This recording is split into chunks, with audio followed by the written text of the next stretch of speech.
It was the skin tone of the people killed on May 14th that was the motive of the mass shooter, as he told authorities. Act on what we learn. So that's what we're calling for our community to do, so we can act more in solidarity against these negative isms as well as supremacies that's plaguing our community.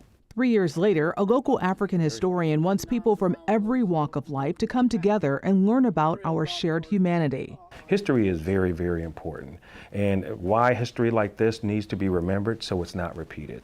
So the education that we're going to provide in this particular seminar will help all human beings to learn that we all have the exact same origin, come from the same two parents, and that we're actually more alike than we are different. Human Equality Access and Leadership is a program, and there's no federal funding. What we see in history today is a very episodic version of history.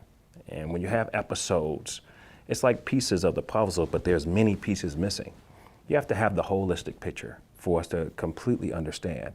And that Black and African history is what happens to be targeted and missing from world history. Kulu said hiding the truth about what happened on 5/14 and in similar cases is not acceptable. I think it's very important to let it be known that this is the actual cause, because many people were saying these things that were happening in the Black community were justified, or they weren't happening for some apparent reason.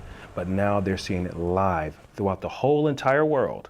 They're seeing that this was the cause, which was white supremacy. The event will be held at the Buffalo History Museum on Thursday from 5:30 to 8:30. Once we provide the education, that people who are present at the seminar can take that education back to their respective communities and bring about change within their own households and families. And you can find the story right now on WGRZ.com and information on the tickets to that symposium.